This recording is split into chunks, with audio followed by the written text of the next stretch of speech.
আসসালামু আলাইকুম রহমতুল্লাহ।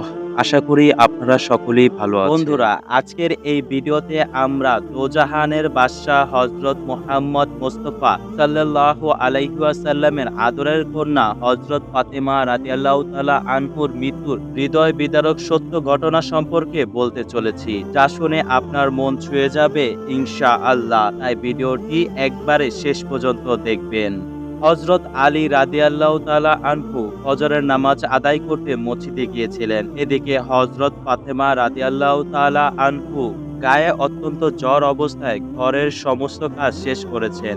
আলী রাদিয়াল্লাহু তাআলা আনহু মসজিদ থেকে এসে দেখলেন ফাতেমা কাঁদতেছেন। আলী রাদিয়াল্লাহু তাআলা আনহু প্রশ্ন করলেন, ফাতেমা, তুমি কাঁদছো কেন? ফাতেমা কোনো উত্তর দিলেন না, বরং আরো জোরে জোরে কান্না করতে লাগলেন। আলী রাদিয়াল্লাহু তাআলা আনহু কয়েকবার প্রশ্ন করার পরে ফাতেমা রাদিয়াল্লাহু তাআলা আনহু কেঁদে কেঁদে বললেন, হযরত আলী, আমি স্বপ্নের মধ্যে দেখেছি আমার আব্বাজান আমার ঘরের ভিতরে ঢুকে কি যেন তালাশ করছেন। ঘর থেকে বাহির হওয়ার সময় আমি পিছন দিক দিয়ে আমার আব্বাজানকে ডাক দিলাম, ও আব্বাজান, আপনি কি তালাশ করছেন?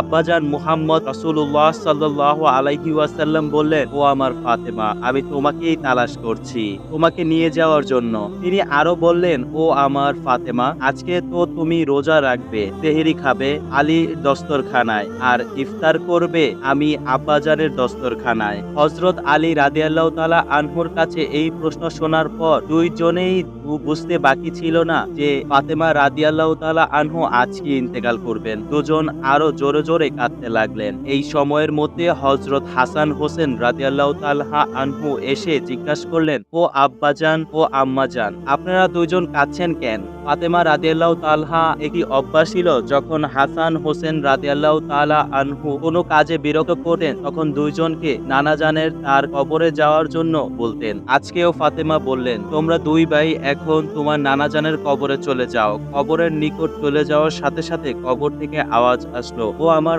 আদরের নাতিরা, এই মুহূর্তে তোমরা আমার কাছে কেন এসেছো?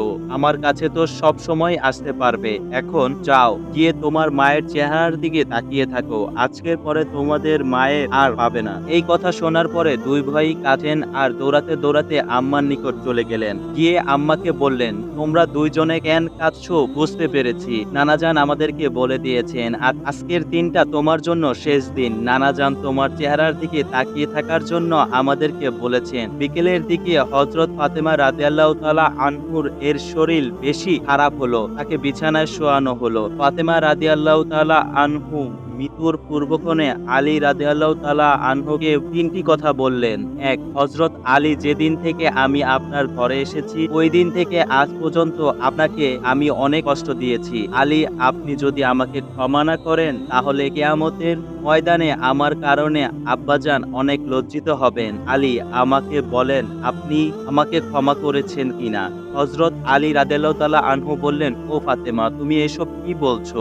আমি আলী তোমার জন্য যোগ্যই ছিলাম না। তোমার আব্বাজান দয়া করে মেহেরবানি করে তোমাকে আমার কাছে বিয়ে দিয়েছেন। বিয়ের দিন থেকে নিয়ে আজ পর্যন্ত আমি আলী তোমাকে কোনো দিন ঠিকমতো দুই বেলা খানা খাওয়াতে পারিনি। ও ফাতেমা, তুমি বলো আমাকে ক্ষমা করেছো কিনা? তুমি যদি আমাকে ক্ষমা না করো তাহলে আমাকেও কিয়ামতের দিন কঠিন শাস্তি ভোগ করতে হবে। দুই, হযরত আলী, আপনার সাথে আমার দ্বিতীয় কথা হলো, আমি মারা যাওয়ার পরে আপনি বিয়ে করে নিবেন দুনিয়া যে কোনো মহিলাকে আপনার পছন্দ মতো। আপনাকে আমি অনুমতি দিলাম। আর আমার সন্তান দুইটাকে সপ্তাহে একদিন আপনার কোলে মধ্যে দিয়ে ঘুমাবেন। তিন, হযরত আলী, আপনার সাথে আমার তৃতীয় কথাটি হলো, হাসান হোসেন যখন বালেক হবেন তখন দুই ভাইকে আল্লাহর রাস্তায় শপথ করে দিবেন এবং আমাকে রাতের বেলায় দাফন করবেন। হযরত আলী রাদিয়াল্লাহু তাআলা আনহু বললেন, তুমি নবীর মেয়ে, আমি সব জায়গায় খবর দিয়ে তোমার দাফন করব, এতে সমস্যা কি? হযরত ফাতেমা রাদিয়াল্লাহু তাআলা আনহু বললেন, আমার কাফনের কাপড়ের ওপর দিয়ে সবাই অনুমান করবে যে নবীর মেয়ে কতটুকু লম্বা ছিল, কতটুকু স্বাস্থ্য ছিল, এতে আমার পর্দা ভঙ্গ হবে। হযরত ফাতেমা রাদিয়াল্লাহু তাআলা আনহুর ইন্তেকালের পর তার লাশের খাটিয়া বহন করার মানুষ মাত্র 3 জন, হযরত আলী রাদিয়াল্লাহু তাআলা আনহু এবং শিশু হাসান ও হোসেন। হযরত আলী ভাবছিলেন যে খাটিয়া বহন করার জন্য মানুষ আরো একজন প্রয়োজন, তবেই তার কোনা 4 জন কাঁধে নিতে পারবে। এমন সময় হযরত আবু যর গিফারি রাদিয়াল্লাহু তাআলা আনহু এলেন ও খাটিয়া এক কোনা বহন করলেন। হযরত আলী প্রশ্ন করলেন, ও আবু যর, আমি তো কাউকে বলিনি, আপনি জানলেন কিভাবে? হযরত আবু যর গিফারি বললেন, আমি আল্লাহর রাসূল সাল্লাল্লাহু আলাইহি ওয়াসাল্লামকে স্বপ্নে দেখেছি। তিনি বললেন, হে আবু যর, আমার ফাতেমার লাশ বহন করার জন্য লোকের অভাব, তুমি তাড়াতাড়ি চলে যাও। হযরত আলী আমাকে তো হুজুরে আকরাম সাল্লাল্লাহু আলাইহি সাল্লাম আসতে বলেছেন। হযরত ফাতেমা রাদিয়াল্লাহু তাআলা আনহাকে যখন কবরে নামাচ্ছেন, তখন আবু যর গিফারি রাদিয়াল্লাহু তাআলা আনহু কবরের কাছে গিয়ে, হে কবর, তুই কি জানিস আজকে তোর মাঝে কাকে রাখছি? জান্নাতের সকল মহিলাদের সর্দার হযরত ফাতেমা রাদিয়াল্লাহু তাআলা আনহুকে। কবর থেকে কোনো আওয়াজ নেই। হযরত আবু যর গিফারি রাদিয়াল্লাহু তাআলা আবার বললেন, উনি হযরত হাসান হোসেনের আম্মা। এবারও কবর থেকে কোনো আওয়াজ নেই। তিনি আবারও বললেন, উনি হযরত আলী রাদিয়াল্লাহু তাআলা আনহুর স্ত্রী, তিনি তো জাহানের বাদশাহের মেয়ে। খবরদার, কবর, বেয়াদবি করিস না। আল্লাহ তাআলা কবরের জবান খুলে দিলেন। কবর বলল, আমি দোজাহানের ফাতেমাকে চিনি না, হযরত আলীর স্ত্রীকে চিনি না, হাসান হোসেনের আম্মাকে চিনি না, জান্নাতের মহিলাদের সর্দারদেরকেও চিনি না। আমি শুধু চিনি ঈমান আর আমল। আমার মধ্যে যদি কেউ ভালো আমল নিয়ে আসে, তাহলে আমি কবর তাকে জান্নাতের বিছানা বিছিয়ে দেব। আর যদি কেহ খারাপ আমল নিয়ে আসে, তাহলে আমি কবর 2 দিক থেকে এমন জোরে চাপ দিব, হাড় মাংস মাটির সাথে মিশে একত্রিত হয়ে যাবে।